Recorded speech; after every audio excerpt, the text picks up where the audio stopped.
Souviens-toi, thème de notre émission Réflexion, une prière, vous souvenir. Souviens-toi de tout le chemin que l'Éternel ton Dieu t'a fait faire pendant ces 40 années. C'est ce que la parole de Dieu dit concernant le peuple hébreu. Ces 40 années dans le désert, il voulait t'humilier et te mettre à l'épreuve pour connaître les dispositions de ton cœur et savoir si tu respecterais ou non ses commandements. Deutéronome chapitre 8, verset 2. Nous pourrions dire, je me souviens, mon Dieu, avoir reconnu l'œuvre de ton Fils unique, Jésus-Christ, et l'avoir reçu comme Sauveur et Seigneur de ma vie. Puissiez-vous, vous-même, reconnaître cela. Reconnaître lorsque vous vous êtes engagé à marcher à sa suite, empruntant le chemin par lequel vous êtes passé jusqu'à ce jour. Vous avez appris alors à reconnaître combien Dieu vous a témoigné l'œuvre de sa grâce, venant surabonder là où votre désobéissance, votre volonté propre était de mise. Reconnaissez que l'humiliation précède la gloire. Le respect de sa grâce nous oblige en Jésus-Christ à reconnaître les dispositions de notre cœur envers lui, notre Dieu. Que dit-il encore? Il t'a humilié, il t'a fait connaître la faim, et il t'a nourri de la manne, que tu ne connaissais pas, et que tes ancêtres non plus n'avaient pas connue, afin de t'apprendre que l'homme ne vit pas de pain seulement, mais de tout ce qui sort de la bouche de l'Éternel. Deutéronome 8, verset 3. Alors, vous aussi, et nous aussi, dirais-je, en marchant par la foi, nous avons rencontré des épreuves par lesquelles nous avons goûté l'humiliation dans notre chair. Toutefois, la fin de ces promesses contenues dans sa parole nous a obligés, nous a incités à nous en nourrir abondamment.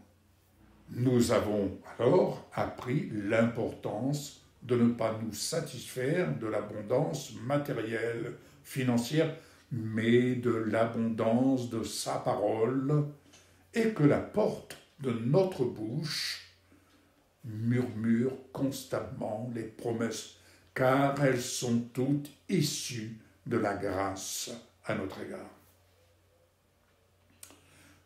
Pendant ces 40 années, ton vêtement ne s'est pas usé sur toi, dit l'Éternel au peuple hébreu, et ton pied n'a pas enflé. Reconnais dans ton cœur que l'Éternel, ton Dieu, t'éduque comme un homme et éduque son enfant. Deutéronome 8, versets 4 à 5. Aujourd'hui, en considérant toutes ces années passées, nous revêtons jour après jour de notre Seigneur Jésus-Christ, son vêtement de gloire sur nous ne s'est point usé et nos pieds ne se sont point enflés d'orgueil. En effet, l'humilité précède la gloire. Nous reconnaissons bien volontiers que Dieu nous a appris et nous apprend le savoir-vivre par la foi, et que nous apprenons encore à ce jour. Là est notre réconfort, reconnaissons-le. Nous comprenons le sens de son éducation, tel un père éduque le savoir-vivre à son enfant, et lui donnant le plaisir d'aller à la rencontre de lui-même. Ainsi, Dieu nous fait goûter jour après jour ce plaisir d'aller à la découverte de notre vie cachée en Christ. Et quelle vie! Alors que nous dit la parole? Tu respecteras les commandements de l'Éternel ton Dieu, pour marcher dans ses voies et pour le craindre. En effet, l'Éternel ton Dieu va te faire entrer dans un bon pays. C'est un pays de cours d'eau, de sources et de lacs, qui jaillit dans les vallées et dans les montagnes. Un pays de blé, d'orge, de vignes, de figuiers et de grenadiers. Un pays d'oliviers et de miel. Un pays où tu mangeras du pain avec abondance, où tu ne manqueras de rien. Un pays dont les pierres sont du fer et où tu pourras extraire le cuivre des montagnes. Lorsque tu mangeras à satiété, tu béniras l'Éternel ton Dieu pour le bon pays qu'il a donné. Veille bien à ne pas oublier l'Éternel ton Dieu, au point de ne pas respecter ses commandements, ses règles et ses prescriptions que je te donne aujourd'hui.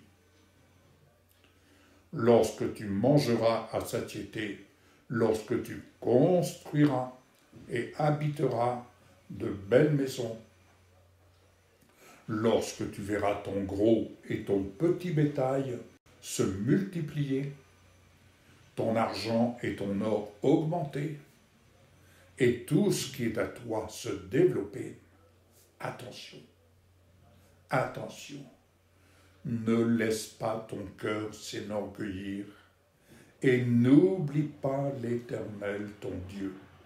C'est lui qui t'a fait sortir d'Égypte, de la maison d'esclavage, qui t'a fait marcher dans ce grand et affreux désert où il y a des serpents brûlants et des scorpions, dans des endroits arides et sans eau, et qui a fait jaillir pour toi de l'eau du rocher, le plus dur, et qui t'a fait manger dans le désert la manne inconnue de tes ancêtres. Oui, afin de t'humilier et de te mettre à l'épreuve pour te faire ensuite du bien.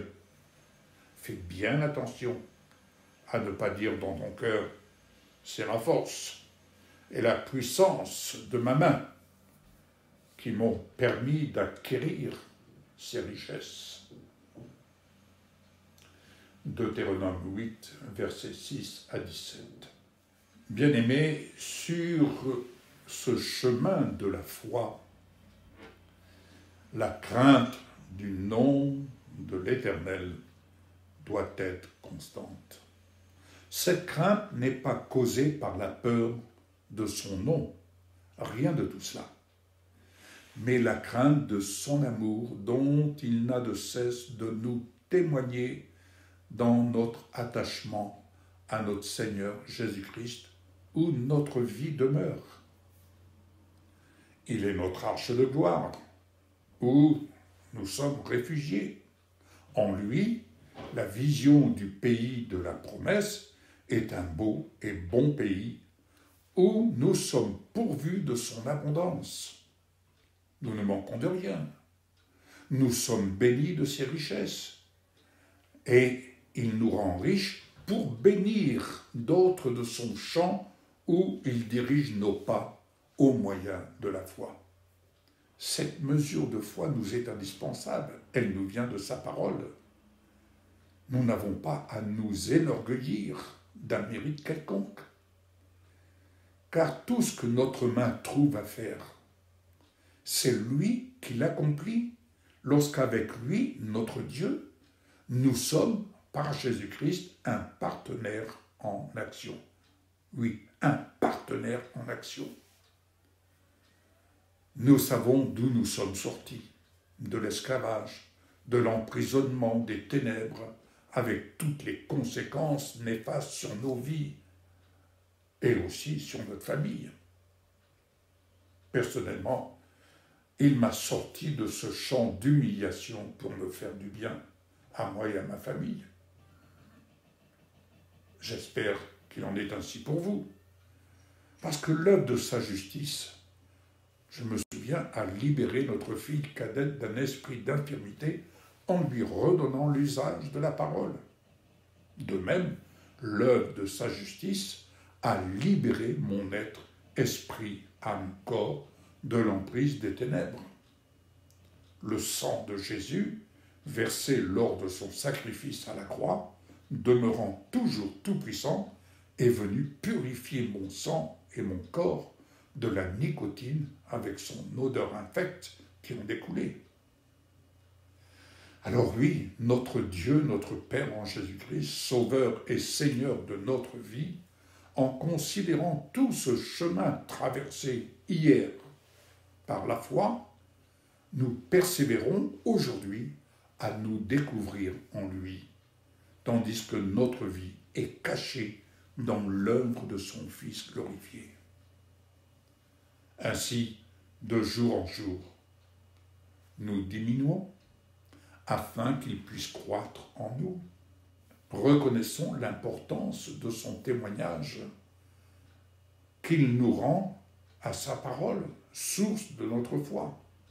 Soyons conscients de l'honneur que nous avons de porter son témoignage.